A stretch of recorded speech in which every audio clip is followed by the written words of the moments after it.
आनंदम वै दिव्यजननी परम प्रभु श्री अरविंद। सम्मानीय भवेश भाई,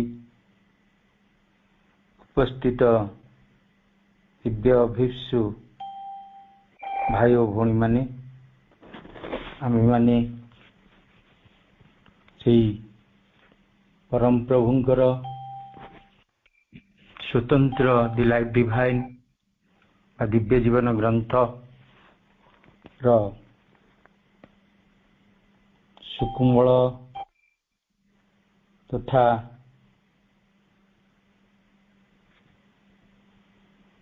से अमृत को पान करुचंती। प्रभात मुहूर्त रे आमर प्रथम विषयटी मनुपुत्र अभिप्सा बा दि ह्यूमन एस्पिरेशन सरला परे द्वितीय विषयटी होची दि टू नेगेशन नेति द्विविध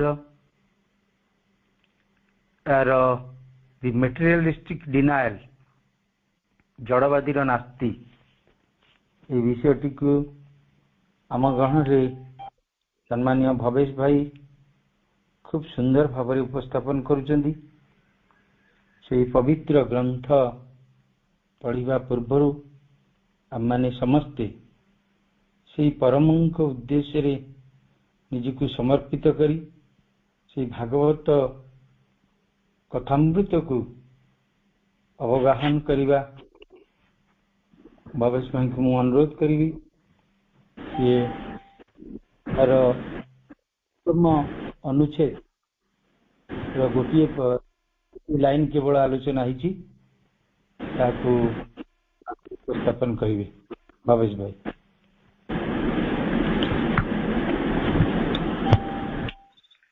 करुणामय माँ परम प्रभु श्री अरविंद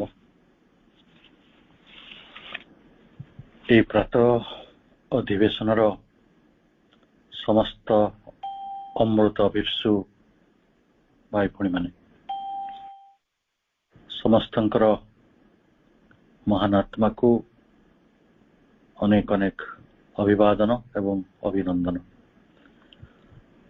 कार्यक्रम रे अति जीवंत भाव एक सरस सुंदर भाव आम समस्त भाव दिव्य भाव जागृत करने जो मैंने प्रयास करिसेंती। सम्मान प्रशांत भाई, सम्मान प्रतिवास भाई, उषा आपा, स्वर्णलता आपा, मीरा आपा एवं परे कविता आपा पढ़िबे चिरंतनी समस्त को सम्मान जनाऊँ। वास्तविक समग्र सृष्टि जो भली आश्चर्यजनक रहस्यमय एवं जो भली भाव आश्चर्य दीपक तार सूक्ष्मता तार स्थूलता सबकि जो भली मनुष्यर चेतना को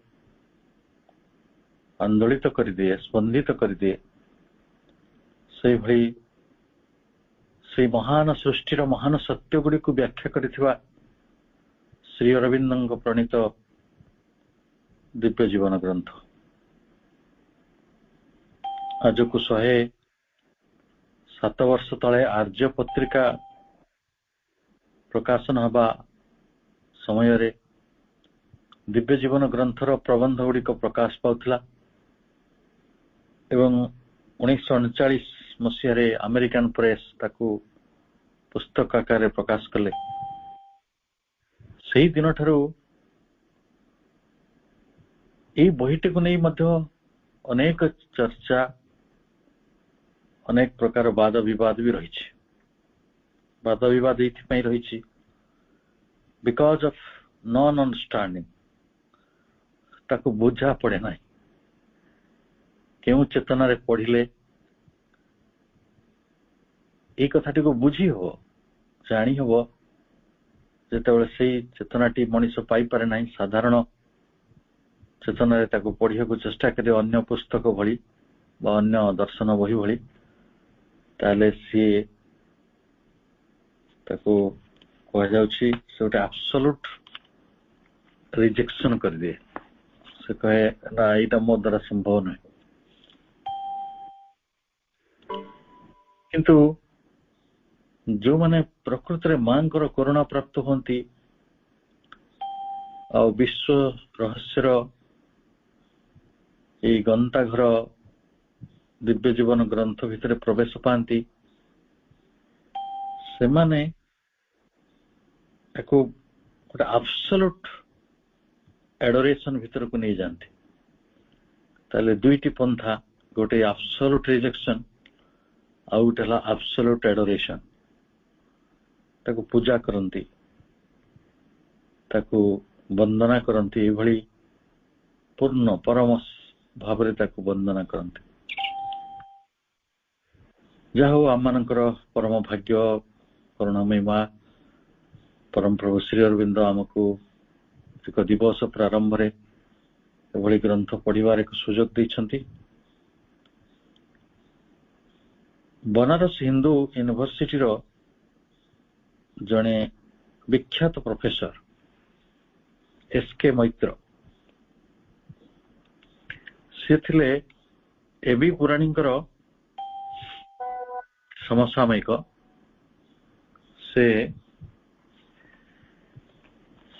ଗୋଟେ ଲେଖୁଛନ୍ତି ତାଙ୍କର ମେମୋୟାର ଯେ ଲାଇଫ୍ ଡିଭାଇନ୍ ସମ୍ପର୍କରେ। ସେ ଶ୍ରୀ ଅରବିନ୍ଦଙ୍କୁ ଭେଟ କରିବା ପାଇଁ ଯାଇଥିଲେ, ସାକ୍ଷାତ କରିବାକୁ Pondicherry.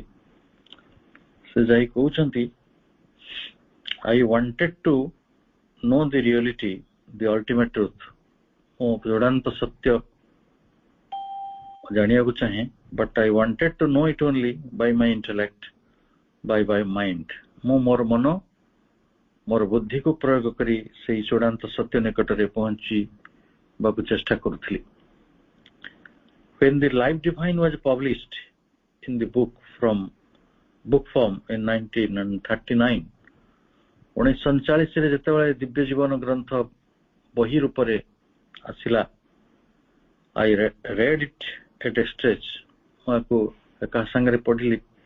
I couldn't leave it. ମୁଁ ଆକୁ ଛାଡି ପାରିଲି ନାହିଁ। ପଢିବାଟା ଥରେ ଆରମ୍ଭ କଲେ ଯୋଉମାନଙ୍କର ଚେତନାରେ ସେଇ ସଂଲଗ୍ନତା ରହିଛି ସେମାନେ ଛାଡି ପାରନ୍ତିନି। ଦାର୍ଶନିକ ବନାରସ ହିନ୍ଦୁ ୟୁନିଭର୍ସିଟିର ପ୍ରଫେସର ସେଇ କଥା କହୁଛନ୍ତି। Here in somebody who allows full freedom to my intellect, ମୋର ବୁଦ୍ଧିକୁ ଯିଏ ସମ୍ପୂର୍ଣ୍ଣ ଗୋଟେ ମୁକ୍ତି ପ୍ରଦାନ କରିଛନ୍ତି, ସମ୍ପୂର୍ଣ୍ଣ ସ୍ୱାଧୀନତା ଦେଇଛନ୍ତି, all my questions and builds up a picture of reality to answers all my questions, ଯିଏ ସବୁ କିଛି ମୋର ଉତ୍ତର ଦେଇଛନ୍ତି। ସତରେ ବୋଧେ ଆଉ କିଛି ଉତ୍ତର ବାକି ରହିବ ନାହିଁ। ଜଣେ ଯେତେବେଳେ ଏହି ଗ୍ରନ୍ଥର ଅଧ୍ୟୟନ ସାରିବ, and builds up a picture of reality, ସତ୍ୟତାର ପ୍ରତିମୂର୍ତ୍ତିର ବା ସତ୍ୟତାର ଭାବଭୂମିର ଯୋଉ ଗୋଟିଏ ରୂପରେଖ ହିଁ ମୋ ଚାରିକଡ଼େ ତିଆରି ହେଲା, which no other philosopher has ever done, ଯାହା ଅନ୍ୟ କୌଣସି ଦର୍ଶନରେ ବା ଦାର୍ଶନିକଙ୍କ ଦ୍ୱାରା ସମ୍ଭବ ହେଇନଥିଲା। ତାହେଲେ ସେଇଭଳି ଅନନ୍ତର ସନ୍ଧାନ ଆମେ କରୁଛେ। ତେଣୁ ମୁଁ ପୁଣି ଥରେ ଆପଣମାନଙ୍କ ଆତ୍ମାକୁ ଅଭିନନ୍ଦନ ଜଣାଉଛି। ଆମେ ଗତକାଲି ପଢିଥିଲେ ଯେ ଆମ ପାଇଁ ମନ ହଉଛି ଏକ ବଡ ଉପଲବ୍ଧି। ଅନ୍ୟ ପ୍ରାଣୀ ମାନଙ୍କ ଭଳି ହୁଏତ ଆମକୁ ସେଇଠି ଛାଡି ଦିଆଯାଇଥାନ୍ତା, କିନ୍ତୁ କରୁଣାମୟୀ ପ୍ରକୃତି ଭଗବାନଙ୍କର ବିରାଟ ସଂକଳ୍ପ ବିବର୍ତ୍ତନର ପଥରେ ଆଣି ଗୋଟେ ମନୁଷ୍ୟ ନାମକ ପ୍ରାଣୀ ତିଆରି କରିଛି। ମନୁଷ୍ୟର ଯୋଉଟା ତାର ଅନନ୍ୟ ବିଶେଷତ୍ୱ ତାହା ହଉଛି ତାର ମନ ଆଉ ତାର ବୁଦ୍ଧି। ଏଇ ମନ ବୁଦ୍ଧିକୁ ସେ ବାସ୍ତବିକ କଣ କରେ? କିଛି ମଣିଷ ଅଛନ୍ତି ଯୋଉମାନେ ସତ୍ୟର ସନ୍ଧାନରେ ତାକୁ ବ୍ୟବହାର କରନ୍ତି। ସେମାନଙ୍କୁ ଆମେ ବୈଜ୍ଞାନିକ କହୁଛୁ, ସେମାନଙ୍କୁ ଆମେ ଦାର୍ଶନିକ କହୁଛୁ ବା ଅନ୍ୟ କୌଣସି ତାତ୍ତ୍ୱିକ ବ୍ୟକ୍ତି କହୁଛୁ। ତେଣୁ ମନର ନିଜ ସ୍ୱଭାବର କଥା ହେଲା ସେ ଇନ୍ଦ୍ରିୟ ଆଉ ଶବ୍ଦର ବ୍ୟବହାର କରି ତଥ୍ୟ ଓ ତତ୍ତ୍ୱ ନିକଟରେ ପହଞ୍ଚିବାକୁ ଚେଷ୍ଟା କରେ, ସତ୍ୟ ନିକଟରେ ପହଞ୍ଚିବାକୁ ଚେଷ୍ଟା କରେ। ଏବଂ ଏଇ ଯୋଉ ଇନ୍ଦ୍ରିୟ ଆମର ଅଛି, ये गोटे अखंड सत्य को संदर्शन करि पारे नाही। तो आपणक आखि किछि दूर देखि पारे, आपणक कान किछि दूर सुनी पारे। ये जगतर अनंत अनंत शब्दर भंडार रही। आमे जो भली वर्तमान कथा होचे बा पाठ पढुछंती से भली तारामंडल रे भी शब्द अछि।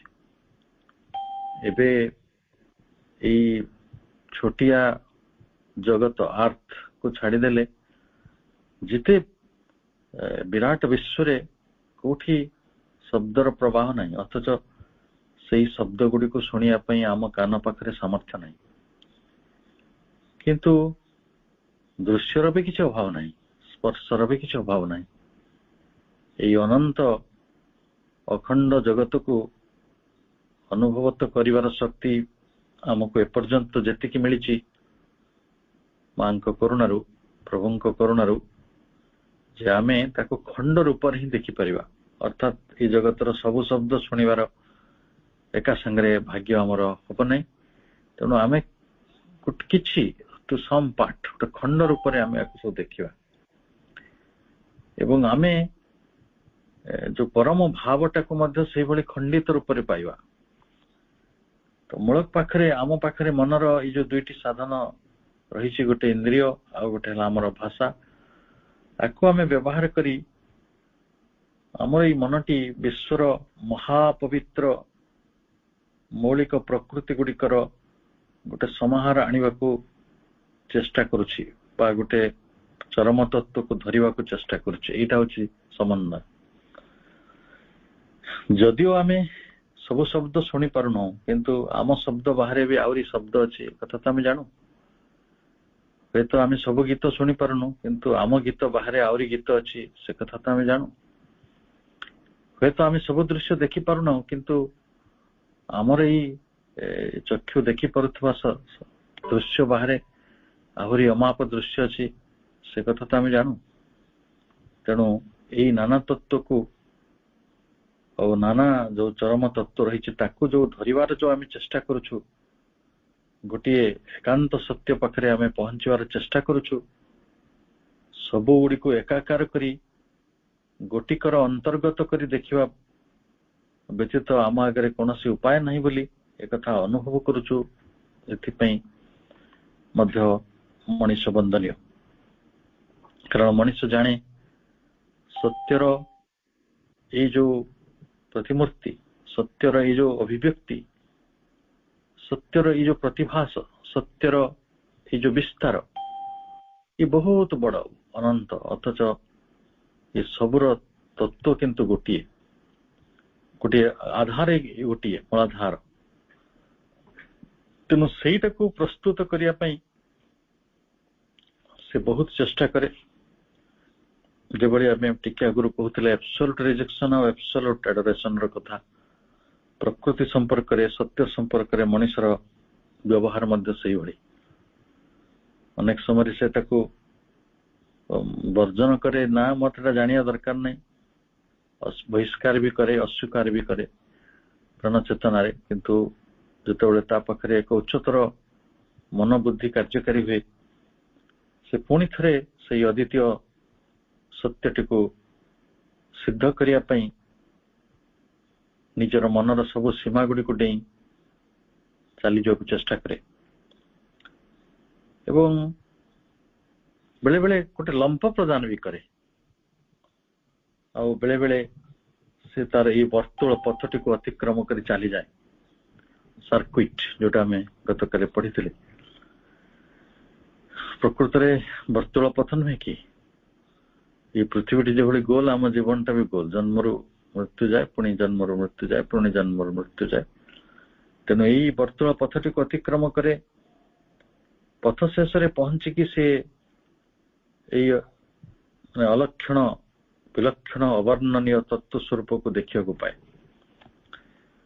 एवं जेतबेले सेटा पाए ता भितरे तार जहा किछि रहिथिला अवसाद, तार जहा किछि रहिथिला असंतोष, तार जहा किछि रहिथिला अपूर्णता, जहा किछि रहिथिला अतृप्ति, सब किछिर अवसान हुए।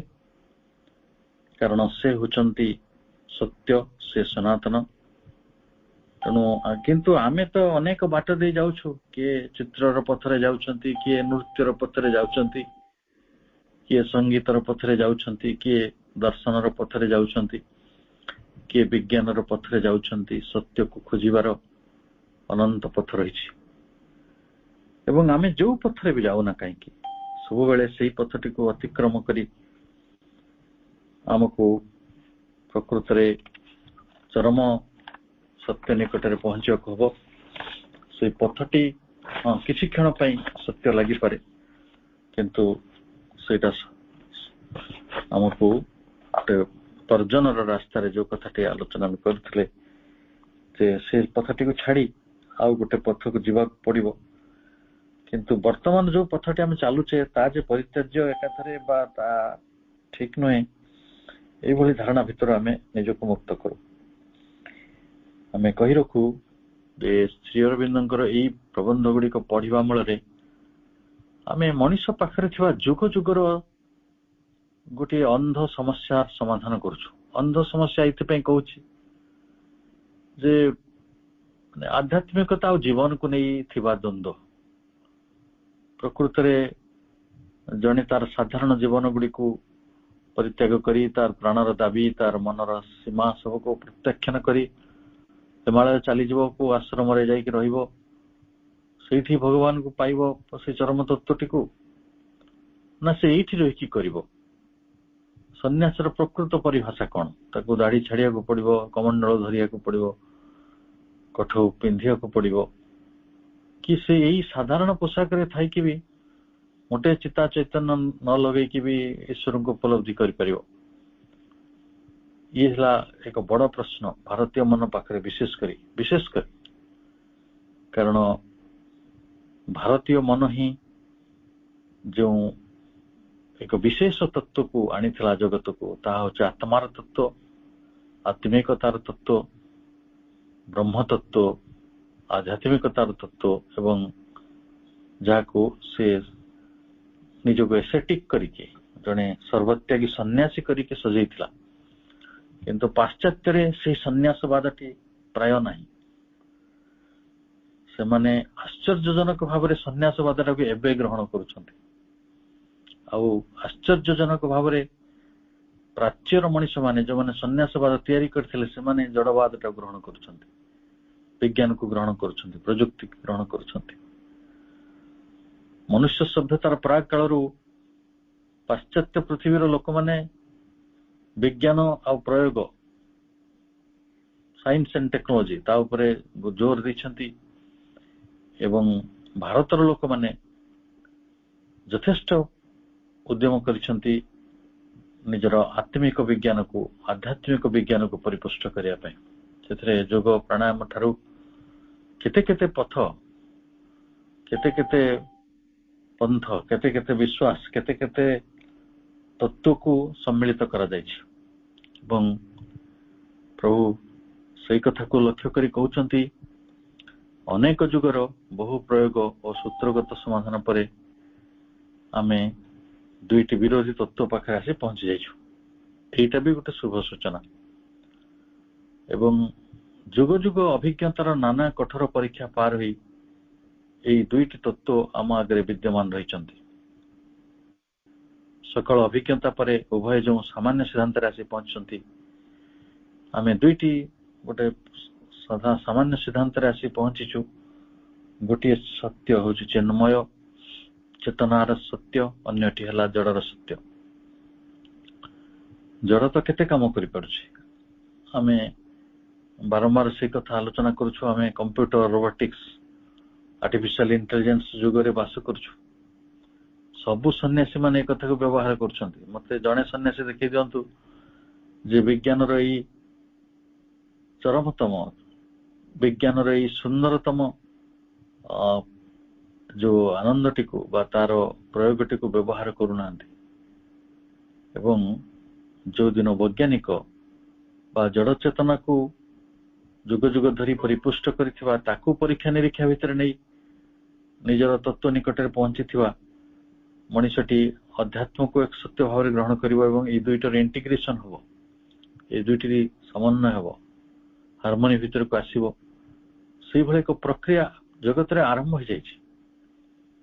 ନହେଲେ ଏପିଜେ ଅବଦୁଲ କଲାମ ବସିକି ଲାଇଫ ଡିଭାଇନ ପଢିନଥାନ୍ତେ, ଭଗବତ ଗୀତା ପଢିନଥାନ୍ତେ।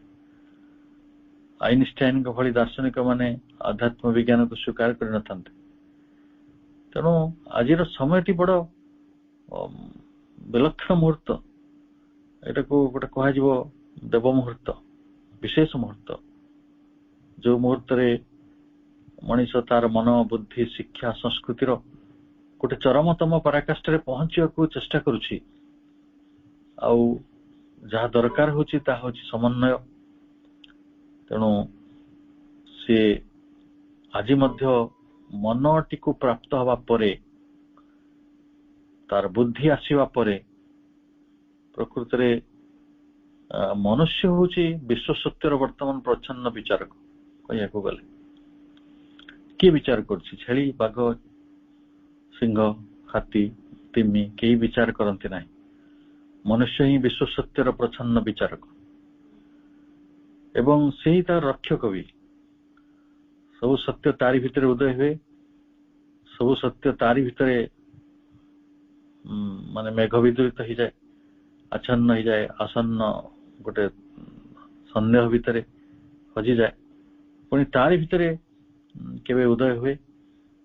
ତେଣୁ ସେ ହଉଛି ସତ୍ୟର ରକ୍ଷକ, ସେ ହଉଛି ସତ୍ୟର ମୁଖପାତ୍ର।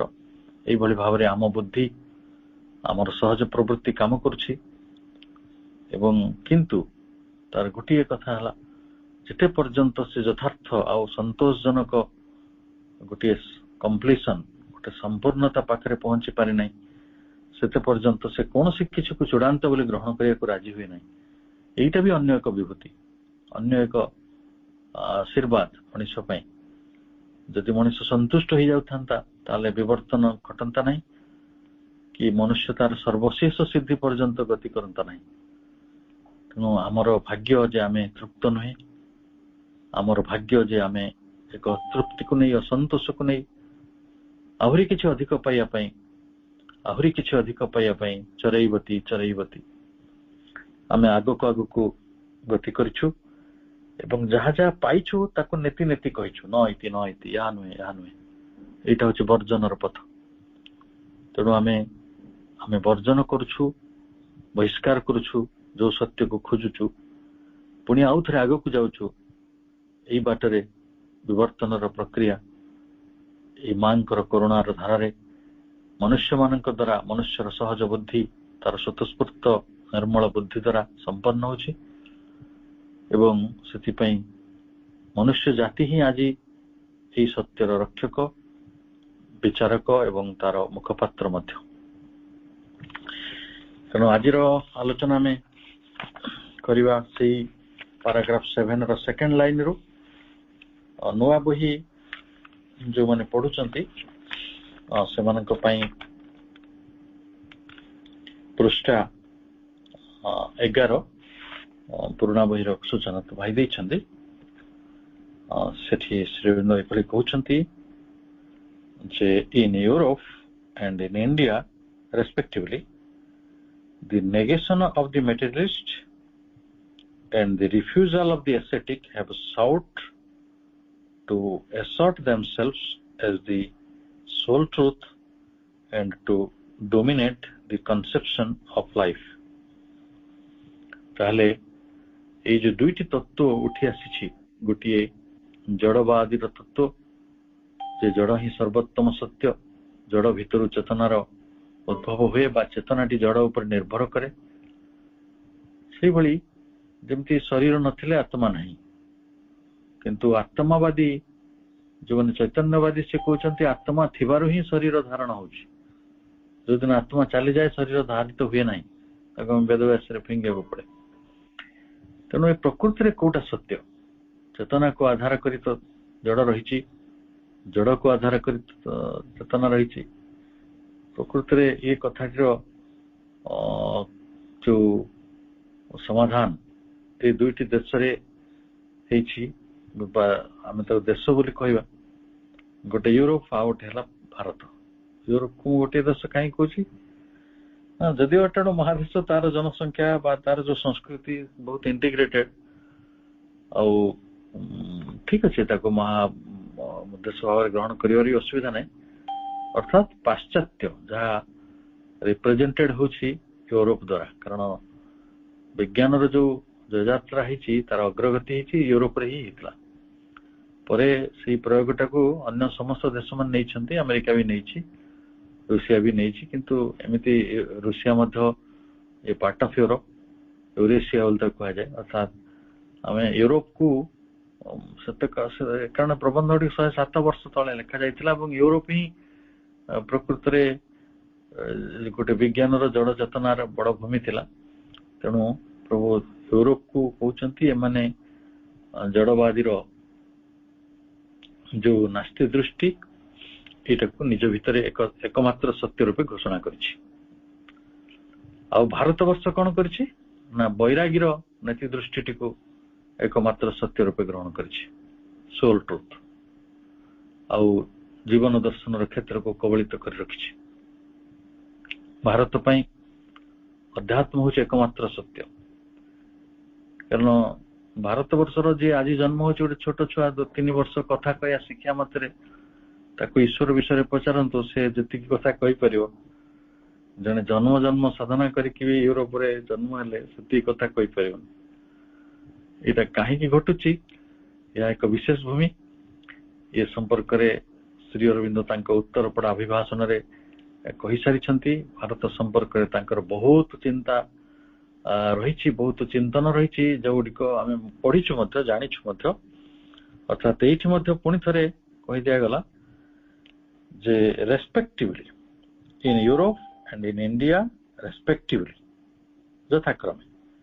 यथाक्रमे नेगेशन ऑफ द मेटलिस्ट और रिफ्यूजल ऑफ द एस्थेटिक जो दुईटी प्रबंध आम पढ़ुचे तार to assert themselves in the sole truth एकमात्र सत्य रूप से घोषणा करिसेंती and to dominate the conception of life जीवन दर्शन क्षेत्र को एटा कबलित कर रखिछि यदि यूरोप रे आपण जन्म हेबे ताले मेटलिस्टिक डिनाइल भीतर को जिवे आ जदि भारत रे जन्म हेबे आपण निहाती पक्षरे बैरागी रणनीति भीतर जिवे रिफ्यूजल ऑफ एस्थेटिक भीतर को जिवे ताले या द्वारा कोन हिछि ना in India if the result has been a great heaping of the treasures of the spirit heaping कहले कूढ़ करी रखिवा गदा करी रखिवा धान अमल पर चाषी माने जो बधा करी रखंती धानर जो हमें तो कहूँ सहर लोक माने से भाषा बुझिबे नहीं बदा कर गदा करी रखिवा हिपिंग अप ताले भारतर लोक माने गोटे हिपिंग अफ कर रखिचंती गदा कर रखिचंती विराट स्तूप बनैकी रहिचंती कौन स्तूप बनैचंती कहार ना of the treasures of the spirit आत्मार अध्यात्म संपद बा संपत्ति ट्रेजर्स अध्यात्म संपत्तिर केते केते कथा को भारतीय लोक माने रखिचंती जो आमे प्राणायाम कहूचु योग कहूचु धारणा कहूचु समाधि कहूचु ध्यान कहूचु आज समग्र पृथ्वी भारत ठारे कथा सब शिखुची बुद्ध देव कहंतु जैन कहंतु नानक कहंतु पृथ्वीर जेते बड़ बड़ धर्म रही केवल इस्लाम आ ख्रिस्टियानिज्म छाड़देले आउ बाकी धर्म गुड़िक कन्फ्यूशियन धर्म को छाड़देले मुख्य धर्म गुड़िक विशेषकर सनातन धर्म हिंदू जैन धर्म गोटे ख्रीष्ट गोटे हला बौद्ध धर्म गोटे हला सिख धर्म ये अनेक धर्मर एपरिक नाथ संप्रदाय पर्यंत गोरखनाथ ये जो विराट परंपरा रही से परंपरा को जो देखिवा ताले भारत मध्य अनेक अध्यात्म संपद रे भरपूर होइकी रही हिपिंग अप करी रखिछि गदा करी रखिछि स्तूप करी रखिछि किंतु रखिछि तो सत और ऑफ सम ऑफ देम ବହୁତ ମାନେ କିଛି ବି ରଖିଛି ଧରନ୍ତୁ maximum. It has also been a great bankruptcy of life. এই ଅଧ୍ୟାତ୍ମ ସମ୍ପଦରେ ସେ ଭରପୁର ହବା ସତ୍ତ୍ୱେ ଜୀବନ କ୍ଷେତ୍ରରେ ଇଏ ହଉଛି ଦେବାଳିଆ ହେଇକି ରହିଛି।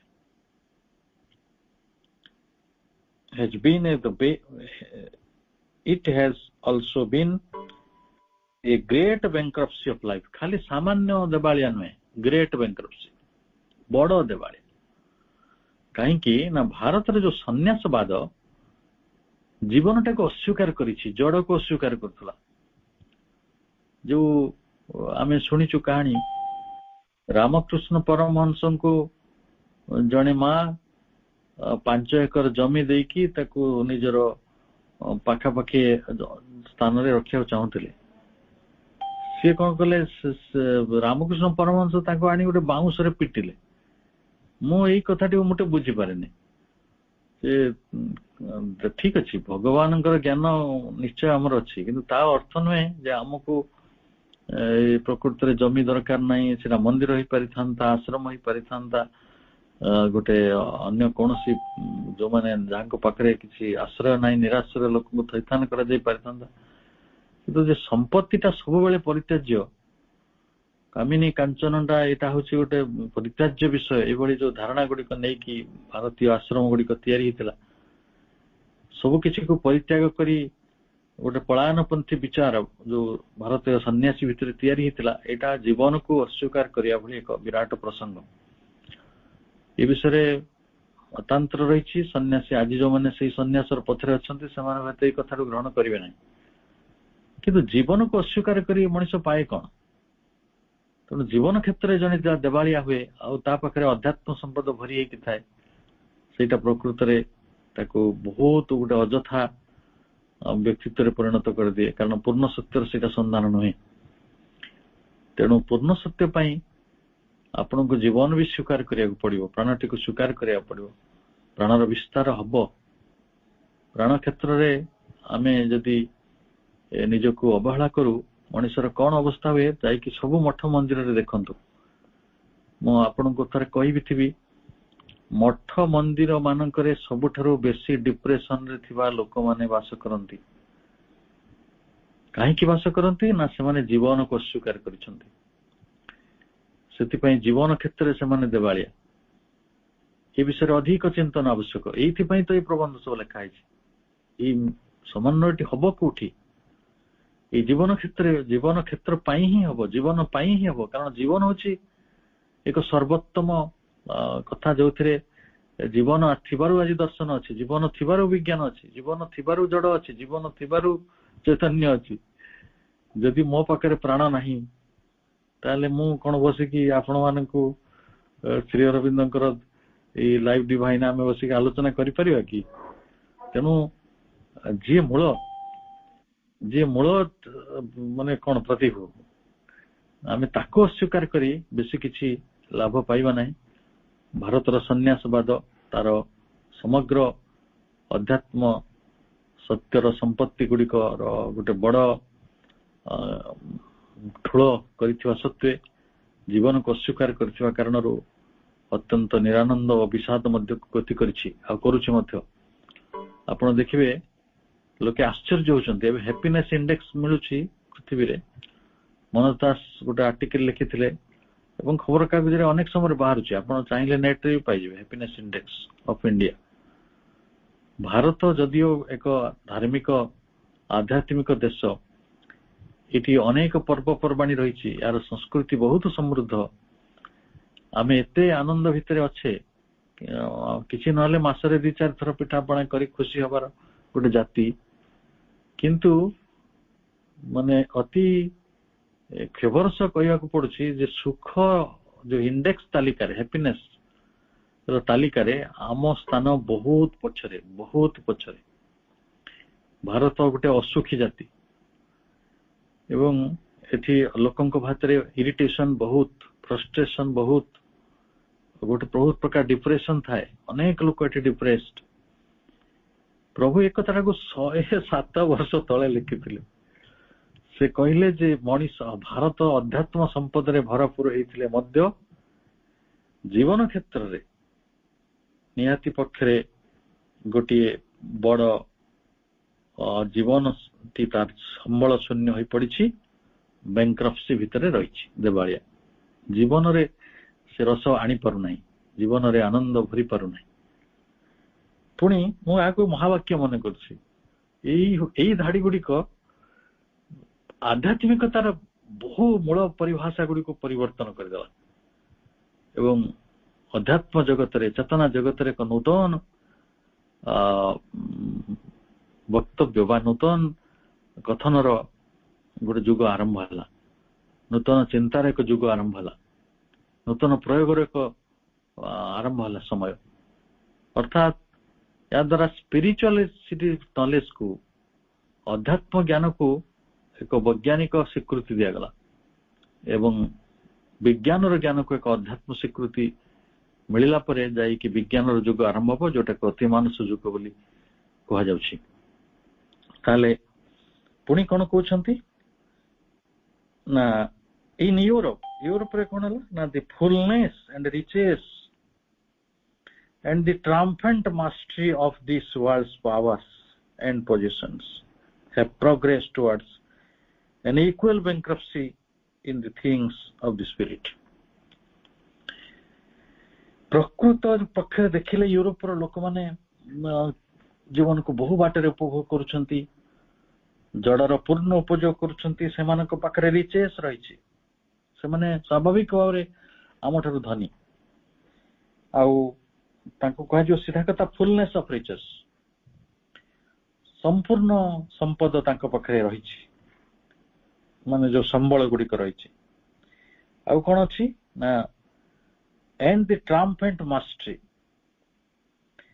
ऑफ दिस वर्ल्ड्स पावर्स विश्व शक्ति रो से माने हेले विजयोन्मत प्रभुत्व तांको पाखरे रहिछि ट्रायम्फेंट मास्टरी ताले ताको जदि आमे देखिबा जे तांको पाखरे गोटे विजयी महारथ माने विजयी हेले जो बड़ी गोटे आनंद आसे सेही भली सत जेपरि से सब किछि को अधिकार करिसंती ए जगतर जते शक्ति रहिछि जते संपद रहिछि ताकू से अधिकार करके विजयोन्मत होइछंती ट्रायम्फेंट मास्टरी रहिछि ऑफ पावर्स एंड पोजिशंस केवल ताको माने क्षमता बा बଳରେ ताको अख्तियार करिनांती बरम ताको अधिकार भुक्त करी रखिछंती हैव प्रोग्रेस्ड टुवर्ड्स से माने किंतु प्रगति करिछंती कुआड को प्रगति करिछंती प्रगति करिछंती टुवर्ड्स एन इक्वल बैंक्रप्सी आउट देवाली आपण से देवाली आपनटा हला कोन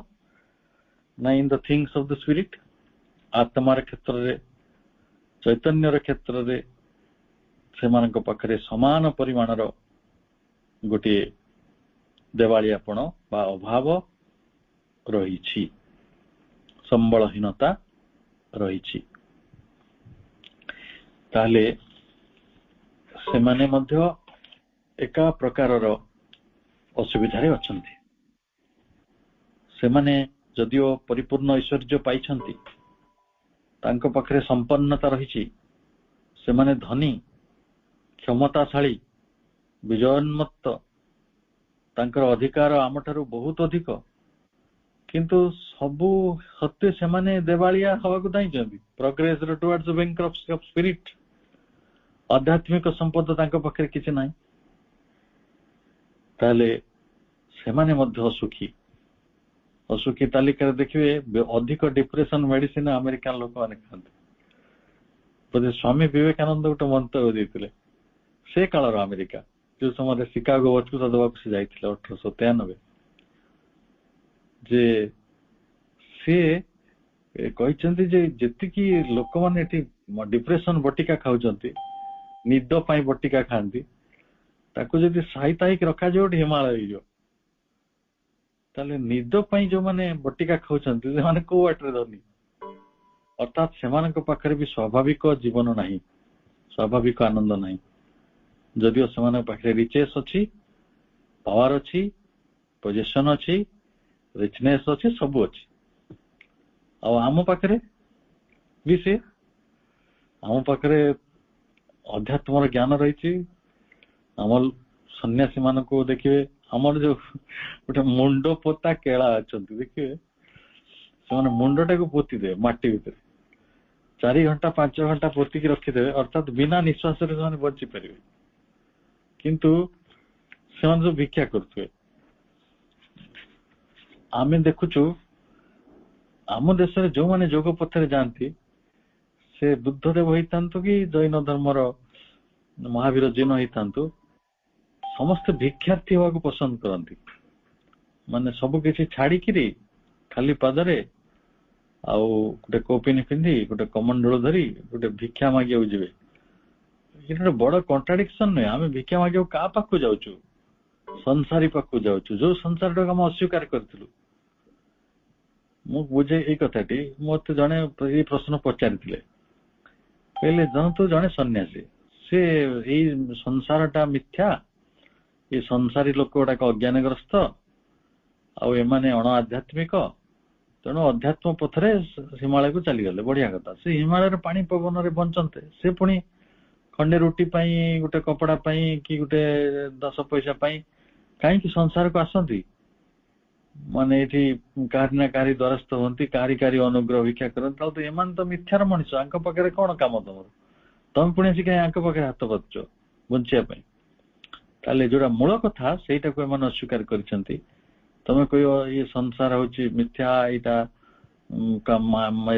କାଞ୍ଚନ, ଏଇଟା ମଣି, ଏଇଟା ନାରୀ, ଏମିତି କହିକି ଯୋଉ ପଳେଇ ଯିବ। ଏଇଗୁଡା ଯୋଉ ଅତି ଭୟଙ୍କର ଭ୍ରମ ଭିତରେ ମଣିଷ ପ୍ରବେଶ କରେ। ଶ୍ରୀଅରବିନ୍ଦ କହୁଛନ୍ତି, nor has the intellect which sought the solution of all problems in the one term of mass matter found satisfaction in the answer that it has received. ତାହେଲେ ଜଡବାଦ ଭିତରେ ମଣିଷ ବହୁତ ସମସ୍ୟାର ସମାଧାନ ଖୋଜିବାକୁ ଦମ୍ଭ କରିଛି ସେ ବୁଦ୍ଧି, କିନ୍ତୁ ହଉଛି କଣ ନା in one term of the matter, ସେଇ ଜଳ ଭିତରେ ଯେତେ ତାର ସମ୍ପଦ ଖୋଜିଛି, ଯେ ତାର ସମାଧାନ ଗୁଡିକ ଖୋଜୁଛି, ଯଦିଓ ବହୁତ କିଛି ମିଳିଛି, ଏମିତି ନୁହେଁ ଯେ ମିଳିନାହିଁ, ବହୁତ ମିଳିଛି, ବହୁତ ମାନେ ବହୁତ, କିନ୍ତୁ found satisfaction in the answer that it is received. ସେ ୟା ଦ୍ୱାରା ତାର ଯୋଉ ସମାଧାନ ଗୁଡିକରେ ଭିତରେ ମଧ୍ୟ ସନ୍ତୋଷଟି ପାଉନାହିଁ, ସାଟିସ୍ଫାକ୍ସନଟି ପାଉନାହିଁ।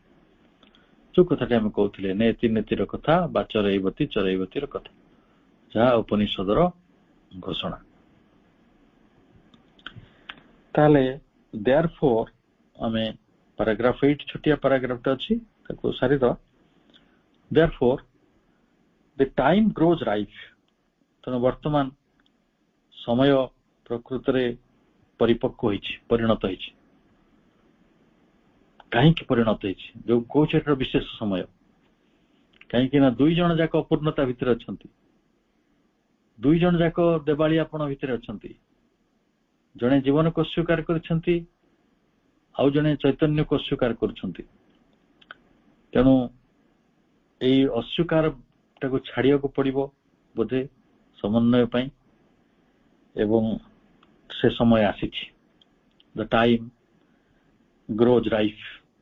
ବର୍ତ୍ତମାନ ସମୟ ଉପନୀତ, ବର୍ତ୍ତମାନ ସମୟଟି ପରିପକ୍ୱ, ବର୍ତ୍ତମାନ ସମୟଟି କ୍ରମ ପରିଣତ। And the tendency of the world moves towards a new and comprehensive affirmation in thought. ତାହେଲେ ବର୍ତ୍ତମାନ ଯୋଉ tendency of the world, tendency କହିଲେ କଣ ବୁଝାଯାଏ? tendency କହିଲେ ଆମେ ନେଇପାରିବା ପ୍ରକୃତି, ପ୍ରବୃତ୍ତି, ଅଭ୍ୟାସ, ଗୋଟେ ଟେଣ୍ଡେନ୍ସି। ତା ଆମେ କଣ, ସେ ଲୋକଟାର ଗୋଟେ ଚୋରି କରିବାର ଟେଣ୍ଡେନ୍ସି ଅଛି, ସେ ଲୋକଟାର ଧ୍ୟାନ କରିବାର ଗୋଟେ ଟେଣ୍ଡେନ୍ସି ଅଛି, ଆଭିମୁଖ୍ୟ। ତାହେଲେ ଏଇ ଜଗତର ଆଭିମୁଖ୍ୟ ବର୍ତ୍ତମାନ ଗତି କରୁଛି, moves towards a new and comprehensive affirmation, ଗୋଟେ ନୂତନ ଏବଂ ବ୍ୟାପକ ଅଭିପୁଷ୍ଟି ଦିଗରେ, ବ୍ୟାପକ ପ୍ରତିଜ୍ଞାପନ ଦିଗରେ, କମ୍ପ୍ରେହେନ୍ସିଭ ଆଫର୍ମେସନ, ସତ୍ୟବୋଧ ନିକଟକୁ ଯାଉଛି। ତାହେଲେ ଏକ ବ୍ୟାପକ ସତ୍ୟ, ଏକ ନୂତନ ସତ୍ୟ ଆଡକୁ ଏ ପୃଥିବୀ ଯାଉଛି, କାରଣ ସେ ସମୟଟି ଉପନୀତ ହେଇଛି। କେମିତି ଯାଉଛି? ଇନ୍ ଥଟ୍, ଚିନ୍ତାରେ ଯାଉଛି। ଆଉ ଏଣ୍ଡ କୋଉଥିରେ ଯାଉଛି? In inner and outer experience, ବାହ୍ୟ ଆଉ ଅନ୍ତର ଅନୁଭୂତି ଭିତରେ ଦେଇ ଯାଉଛି। କେତେ ଚମତ୍କାର! ଏଇ କଥା ଗୋଟେ ଧ୍ୟାନ ହେଇଯିବ।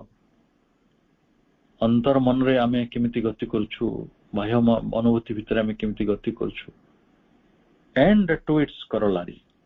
କରଲାରି କହିଲେ, ଯୋଉମାନେ ଗଣିତର ଛାତ୍ର ଏଇ ଶବ୍ଦଟିକୁ ବେଟର ବୁଝିପାରିବେ। କରଲାରି କହିଲେ ଗୋଟେ ସାମାନ୍ୟ କଥନ ଆସେ, ଗୋଟେ ଉପପାଦ୍ୟ ଆସେ, ତାର ଗୋଟେ ପରିଣତି ଭାବରେ, ତାର ଗୋଟେ ସାଇଡ ଟ୍ରୁଥ ଭାବରେ, ଯେମିତି ସାଇଡ ଇଫେକ୍ଟ ଅଛି ସେମିତି ସାଇଡ ଟ୍ରୁଥ, ତାର କ୍ରମ ଗୋଟେ ପରିଣତି ଭାବରେ କରଲାରି କହିଲେ ଆମେ ସିଧା କହିବା ଯେ ଏଇଟା ଗୋଟେ ଅନୁସିଦ୍ଧାନ୍ତ ବା ପରିଣାମ। ସେ କରଲାରି ଭାବରେ କଣ ଆସୁଛି? A new and rich self fulfilment, ଗୋଟେ ନୂତନ ଏବଂ ରିଚ୍ ଧନୀ ସମ୍ପନ୍ନ ପରିପୂର୍ଣ୍ଣତା, ଆତ୍ମ ପରିପୂର୍ଣ୍ଣତା ଆସୁଛି।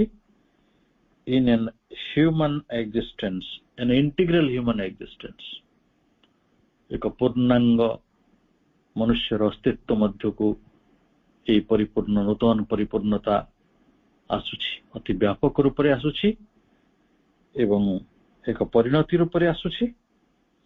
ତାର ନୂତନ ତାର ବାହ୍ୟ ଏବଂ ଅନ୍ତର ଅନୁଭୂତି ଭିତରେ ଦେଇ ଆସୁଛି। ଏବଂ ସେଥିପାଇଁ ପ୍ରଭୁ ଇଣ୍ଟିଗ୍ରାଲ ଯୋଗ କଲେ, ଇଣ୍ଟିଗ୍ରାଲ ଏଜୁକେସନ ତିଆରି କଲେ।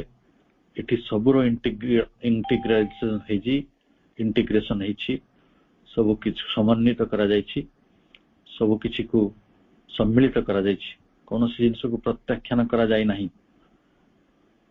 ତେଣୁ ଆମେ ଯୋଉମାନେ ଆଜି ବି ବହୁତ ବାବାଜିଆ ମନ ନେଇକି ବଞ୍ଚିଛୁ, ପୁରୁଣା କାଳର ଶଙ୍କରଙ୍କ ସମୟର ଆତ୍ମା ହେଇକି ଆମେ ସବୁ ଥିଲେ, ଏ ସଂସାରକୁ ଅସ୍ୱୀକାର କରିଥିଲେ, ଜୀବନକୁ ଲାତ ମାରିଥିଲେ, ଆମେ ମିଥ୍ୟା ମାୟା ଭ୍ରମ କହିକି ଚିତ୍କାର ଛାଡିକି ଲଙ୍ଗୁଟି ପିନ୍ଧିକି କୁଆଡେ ପଳେଇଥିଲେ। ଆମେ ସେଇ ସଂସ୍କାର ଗୁଡିକ ଆମ ଭିତରେ ରହିଛି, ଆମ ଅଭାବ ଭିତରେ, ଆମ କୋଉଠି ସବକନସିୟସରେ ରହିଛି, ସେ କେବେ ବାହାରି ପଡେ।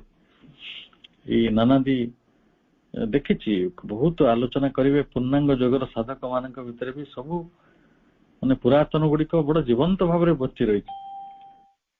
କିନ୍ତୁ ପ୍ରଭୁ କହୁଛନ୍ତି for the individual and for the race. ତାହେଲେ ବର୍ତ୍ତମାନ ଯୋଉ ସମୟଟି ଆସିଛି ସେଟା କେବଳ ଗୋଟେ ବ୍ୟକ୍ତି ପାଇଁ ଆସିବ ନାହିଁ। ସେଇ ପରିପୂର୍ଣ୍ଣତାଟି, ସେଇ ଐଶ୍ୱର୍ଯ୍ୟଶାଳୀ ସମୟଟି ଅଖଣ୍ଡ ମାନବତାର ଏଇ ଯୋଉ ତାର ସମସ୍ତ ପରିପୂର୍ଣ୍ଣତାଟି ଆସିବ, ବ୍ୟକ୍ତିଗତ ସ୍ତରରେ ଆସିବ ଆଉ ସାମୂହିକ ଜୀବନରେ ଆସିବ। କିନ୍ତୁ ସେତେବେଳେ ହୁଏତ ବ୍ୟକ୍ତିଗତ ସ୍ତରରେ ଆସିଥିଲେ। ଜଣେ ବିବେକାନନ୍ଦ, ଜଣେ ରାମକୃଷ୍ଣ, ଜଣେ ରମଣ ମହର୍ଷି ହୁଏତ ତିଆରି ହେଇଥିଲେ। କିନ୍ତୁ ଆଜିର ଯୋଉ ସମୟ, ଏଇ ସମୟ ଏକ ନୂତନ ସର୍ବପ୍ରସାରୀ ଅନ୍ତଃସ୍ୱୀକାର ପାଇଁ ପ୍ରସ୍ତୁତ ଏବଂ ଆମେ ସମସ୍ତେ ବ୍ୟକ୍ତିଗତ ସ୍ତରରେ ଏବଂ ସାମୂହିକ ସ୍ତରରେ ଏକ ନୂତନ ଐଶ୍ୱର୍ଯ୍ୟଶାଳୀ ଆତ୍ମ ପରିପୂର୍ଣ୍ଣତା ଦିଗରେ ଅଗ୍ରସର ହେଉଛୁ। ଏଇଭଳି ଏକ ସମୟକୁ ବନ୍ଦନା କରିବା। ଏହି ସମୟକୁ ଯେ ଦ୍ରଷ୍ଟା ଭାବରେ ଘୋଷଣା କରିଛନ୍ତି, ସେଇ ଦ୍ରଷ୍ଟା ପୁରୁଷ ପ୍ରଭୁ ଶ୍ରୀ ଅରବିନ୍ଦଙ୍କ ପାଖରେ କୃତଜ୍ଞତା ପ୍ରକାଶ କରିବା। ସେ ସମୟକୁ ଦେଖିଛନ୍ତି, ତାକୁ ଘୋଷଣା କରିଛନ୍ତି ଏବଂ କରୁଣାମୟୀ ମାଙ୍କ ପାଖରେ ଆମେ ପ୍ରଣତ ହେବା ଯେ ସେଇଭଳି ସମୟର ନୂତନ ପରିପୂର୍ଣ୍ଣତା ଆମ ସମସ୍ତଙ୍କୁ ସୁପ୍ରଦାନ କରନ୍ତୁ। ଏଇଭଳି ଶୁଭେଚ୍ଛା, ଏଇଭଳି ଶୁଭ ସଂକଳ୍ପ ସହିତ ଆଜିର ସକାଳର ଆଲୋଚନାଟିକୁ ଏଇଠି ରଖୁଛି। ସମସ୍ତଙ୍କୁ ବନ୍ଦେ ମାତରମ୍।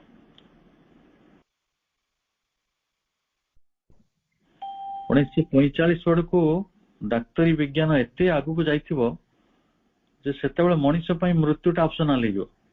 ଆପଣ ଚାହିଁଲେ ଜଣେ ତାର ଦେହାବସାନ କରିପାରେ, ନ ଚାହିଁଲେ ସେ କହିବ ମୁଁ ମୋର ବଡିକୁ ରିପେୟାର କରି ଚାଲିଥିବି, ଯେମିତି ଆମେ ଗାଡି ରିପେୟାର କରିକି ଆଗକୁ ନଉଛୁ। ତ ସେମାନେ ଏଇଭଳି ଗୋଟେ ଆମକୁ ଲାଗୁଛି ଏଟା ଗୋଟେ ଅହଙ୍କାର କରୁନାହାନ୍ତି ତ, ସ୍ପର୍ଦ୍ଧା କରୁନାହାନ୍ତି ତ, କିନ୍ତୁ ରିଏଲି ଦି ୱାର୍କ। ସେମାନଙ୍କର ଯୋଉ ନିଷ୍ଠା ରହିଛି ବିଜ୍ଞାନ ପ୍ରତି ଏବଂ ସେମାନେ ସତ୍ୟକୁ ସନ୍ଧାନ କରିବାର ଏତେ କଥା ଯେ କହନ୍ତୁ ଏଇ ବିଶ୍ୱ ରହସ୍ୟର ବହୁ ଚାବିକାଠି, ବହୁ ବିଶ୍ୱ ରହସ୍ୟର ବହୁ ଉନ୍ମୋଚନ କଣ ବିଜ୍ଞାନ ଦ୍ୱାରା ହେଇନାହିଁ। ଆମ ଭିତରେ ହ୍ୟୁମାନ୍ ସେଲ୍ସ ଅଛନ୍ତି, ଆମର ଜୀବକୋଷ ଗୁଡିକ ଅଛନ୍ତି, ଜୀବକୋଷ ଭିତରେ ଏତେ ଅଣୁପରମାଣୁ ଅଛି, ଅଣପରମାଣୁ ଭିତରେ ଏତେ ସତ୍ୟ ରହିଛି। ଏବଂ ଇଏ ହେଲା ଗୋଟେ ସୂକ୍ଷ୍ମାତି ସୂକ୍ଷ୍ମ ଜ୍ଞାନ। ଯଦି ଆପଣ ବଡ ସ୍ତରକୁ ଯିବେ, ସ୍ଥୂଳ ସ୍ତରକୁ, ସେଇଠି ମଧ୍ୟ ମହାନ ରହସ୍ୟ ରହିଛି। ସେଇଟା ତାରା ମାନଙ୍କ ଭିତରେ, ଜ୍ୟୋତିଷ୍କ ମଣ୍ଡଳ ଭିତରେ, ଛାୟା ପଥରେ, ତାକୁ ପ୍ରକୃତିରେ ଜଡ ସ୍ତରରେ ଉନ୍ମୋଚିତ ହେଇନାହିଁ କି? ତେଣୁ ଏଇ ଯୋଉ ୟୁରୋପର ବିଜ୍ଞାନର ଯୋଉ ଯାତ୍ରା, ଏଇଟା ବହୁ ସମାଧାନ ଆଣିବାକୁ ଜୀବନକୁ ଚେଷ୍ଟା କରିଛି, ବିଶ୍ୱର ରହସ୍ୟ ଗୁଡିକୁ ଉନ୍ମୋଚିତ କରିବାକୁ ଚେଷ୍ଟା କରିଛି। କିନ୍ତୁ ଯୋଉଠି ଅଟକିଛି ସେଇଟା ହେଲା ଯେ ସେ ଚେତନାଟି କଣ, କଣ ସେଇ ବୁଦ୍ଧି, କଣ ସେ ମନ, କଣ ସେ ପ୍ରାଣ, ସେ କୋଉଠୁ ଆସୁଛି? ଶରୀରଟା ଆସୁଛି ବୁଝା ପଡୁଛି, କିନ୍ତୁ ତା ଚାରିକଡେ ଯୋଉ ତନ୍ମାତ୍ର ସବୁ ଖଞ୍ଜି ଦିଆଯାଉଛି, ଗୋଟେ ଇନ୍ଦ୍ରିୟର ଶକ୍ତି ଖଞ୍ଜି ଦିଆଯାଉଛି, ଦେଖିବାର ଶକ୍ତି, ଶୁଣିବାର ଶକ୍ତି, ସ୍ୱାଦକୁ ବାରିବାର ଶକ୍ତି, ଏଇଟା ହଉଛି ଗୋଟେ ଆଶ୍ଚର୍ଯ୍ୟମୟ କଥା। ମା ସେଇ କଥା କହୁଥିଲେ ଯେ ଜଣେ ଯାଇକି ଶିଷ୍ୟ ମାଙ୍କୁ ପଚାରୁଛି, ମା କିଏ ଆଖିରେ ମୋମବତୀ ଜଳେଇ ଦଉଛନ୍ତି, କିଏ ଫଟୋ ଦେଇ ଦଉଛନ୍ତି, କିଏ ବିଭୂତି ଦେଇ ଦଉଛନ୍ତି, କାହିଁ ଆପଣ କିଛି ଆଶ୍ଚର୍ଯ୍ୟ କରୁନାହାନ୍ତି?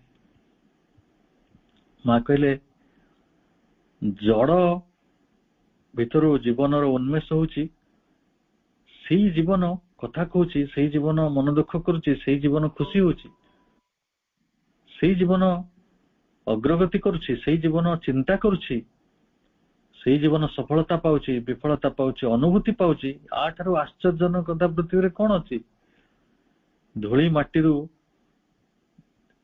ଗୋଟେ ଜୀବନର ଉନ୍ମେଷ ହଉଛି ଏବଂ ସେଇ ଜୀବନଟି ଆନନ୍ଦର ପଥରେ ଗତି କରୁଛି ଏବଂ ବିବର୍ତ୍ତନରେ ଅଂଶଗ୍ରହଣ କରୁଛି। ଆଠାରୁ ଚରମତମ ରହସ୍ୟ କିଛି ନାହିଁ ଏବଂ ଚରମତମ ଆନନ୍ଦ ମଧ୍ୟ କିଛି ନାହିଁ, ଚରମତମ ବିସ୍ମୟ ବି କିଛି ନାହିଁ। ମହମବତୀ ଜଳିଯିବା, ତାରା ଜଳିବା ବା ଗୋଟେ ଆଉ ଗୋଟେ କିଛି ବିଭୂତି ଆସିବା, ଏଇଟା ଗୋଟେ କିଛି ବଡ କଥା ନୁହେଁ। ଏ ଜଗତ ତ ବିଭୂତିମୟ, ଏ ଜଗତ ଆଲୋକମୟ। ତେଣୁ ମାଙ୍କର ଏଇ ଯୋଉ କଥନଟିକୁ ଯଦି ଆମେ ପରୀକ୍ଷା କରିବା, ବୁଝିବା ଯେ ଆମକୁ ବହୁତ ନିରୀକ୍ଷଣ କରି ଦେଖିଲେ ଏଇ ଜଡ ଭିତରୁ ବି ଜୀବନଟି ଉନ୍ମେଷ ହେଇଛି, କିନ୍ତୁ ଜଡ ତଥାପି ବି ସବୁ କିଛି ନୁହେଁ। ଏଇ ଜୀବନ ଭିତରୁ ପୁଣି ମନ ବୁଦ୍ଧି ଏବଂ ମନୋବୁଦ୍ଧିରୁ ଆହୁରି ଉଚ୍ଚତମ ସ୍ତର ଗୁଡିକ ରହିଛି, ଯାହା ଏପର୍ଯ୍ୟନ୍ତ ପୃଥିବୀ ତାର ଆଗମନକୁ ଅପେକ୍ଷା କରୁଛି। ମା ସେଥିପାଇଁ ଦେଖିବେ ଗୋଟେ ବଢିଆ ମୁଦ୍ରାରେ ବହୁତ ସମୟରେ ଥାନ୍ତି, ତାକୁ ସତ୍ୟ ମୁଦ୍ରା କୁହନ୍ତି। ମା ନିଜେ ନମସ୍କାର କରୁଛନ୍ତି ଏବଂ ତଳେ ଲେଖା ହେଇଥିବ, salute to the advent of truth, ସତ୍ୟର ଆଗମନକୁ ପ୍ରଣାମ। ତେଣୁ ସେ ସତ୍ୟଟି ଅନ୍ତତଃ ଜଡ ଭିତରେ ଦେଇ, ଏକମାତ୍ର ଜଡ ଭିତରେ ଦେଇ ଆସିବ ନାହିଁ। ଚିନ୍ମୟ ତତ୍ତ୍ୱ ତା ଭିତରେ ଯୋଡି ହବ ଏବଂ ଏଇଟା ହବ ଇଣ୍ଟିଗ୍ରେସନ, ଏଇଟା ହବ ହାରମୋନି ଏବଂ ନିଶ୍ଚିତ ଭାବରେ ପ୍ରାଚ୍ୟର ଜ୍ଞାନ ଆଉ ପାଶ୍ଚାତ୍ୟର ଜ୍ଞାନ ଭିତରେ ଏକ ମିଳନ ହବ ଏବଂ ପାଶ୍ଚାତ୍ୟର ଯୋଉ ଭୌତିକ ବିଜ୍ଞାନ ଆଉ ପ୍ରାଚ୍ୟର ଅଧ୍ୟାତ୍ମ ବିଜ୍ଞାନର ମିଳନ ହବ ଏବଂ ପ୍ରକୃତ ବିଜ୍ଞାନର ନିର୍ମାଣ ହବ। ସେଇଟା ହବ ଅତି ମାନସର ସମୟ, ବିଶେଷ ସମୟ, ଯୋଉ କଥାଟି ଆମେ ପାରାଗ୍ରାଫ 8 ରେ ପଢିଲେ ଯେ ନ୍ୟୁ ଆଣ୍ଡ କମ୍ପ୍ରେହେନ୍ସିଭ ଇନଫର୍ମେସନ ଲାଗି ବର୍ତ୍ତମାନ ଯୁଗଟି, ଦ ଟାଇମ ଗ୍ରୋଜ ଲାଇଫ, ଜୀବନ ବର୍ତ୍ତମାନ, ସମୟ ବର୍ତ୍ତମାନ ପରିଣତ, ସେ ସମୟ ଆସିଛି। ଠିକ। ଧନ୍ୟବାଦ। ପ୍ରଶ୍ନ ତନ୍ମ ଜିଜ୍ଞାସାଟିଏ ଯୋଡି ଦଉଛି, ଆଲୋଚନା ପରେ କଲେ ବି ଚଳିବ। ଆଜି ଯୋଉ କନସେପ୍ଟଟି ଆସିଲା ଯେ ସବୁ ଥାଇବି, ବୁଦ୍ଧଦେବଙ୍କ ପାଖରେ ସବୁ ଥାଇବି ବୁଦ୍ଧିବୃତ୍ତିକୁ ଆଦରି ନେଇଥିଲେ, ଅନ୍ୟମାନେ ବି ଅନେକ। ଆଜି ପର୍ଯ୍ୟନ୍ତ ଆମେ ଯାହା କରୁଛୁ, ସବୁ ସତ୍ୟ ଜାଣିଲେ, ଭଗବାନଙ୍କୁ ଜାଣିଲେ, ଭଗବାନଙ୍କ ବିଷୟରେ ବୁଝିଲେ, ତଥାପି ବି ସେଇ ଚାନ୍ଦା, ତଥାପି ବି ସେଇ ଡୋନେସନ। ବେଳେବେଳେ ପ୍ରଶ୍ନ ଆସେ ଯେ ଆମେ ଏତେ କରୁଛେ କାହିଁକି? ସ୍ଥୂଳ ଭାବରେ କିଛି କରିବା ଏବଂ ସେଇ ଯୋଉ ବ୍ୟକ୍ତି ମାନଙ୍କୁ ଫ୍ଲାଟରି କରି ଡୋନେସନ ଆଣିବା, ଖୁସିରେ ଯିଏ ଦିଅନ୍ତି ଠିକ ଅଛି, ଏବଂ ଅନ୍ୟମାନଙ୍କୁ ଗୋଟେ ପ୍ରଲୋଭନ କରି ସେଇ ଚାନ୍ଦା ଆଣିବା ଇଏ କେତେ ପ୍ରଯୁଜ୍ୟ ଆଜି ବି ଚାଲିଛି। ଏଇ ପ୍ରଶ୍ନଟି ଭାଇଙ୍କ ପାଖରେ ରଖିଲି ଏବଂ ଏକ ସାମଗ୍ରିକ ଭାବରେ ଆମମାନଙ୍କ ପାଖରେ ଆଜି ନହେଲେ ବି କେବେ ଟିକେ ବୁଝେଇଦେବେ ସରଳରେ ଆମେ କେମିତି ବଞ୍ଚିବା, କାହାକୁ ଆଧାର କରି ସାଧନା ମାର୍ଗରେ ଏବେ ଆସୁଛି ଆମ ବାଟରେ, କେମିତି ଏହାକୁ ଗ୍ରହଣ କରିବା ଏବଂ କେମିତି ପ୍ରୟୋଗ କରିବା।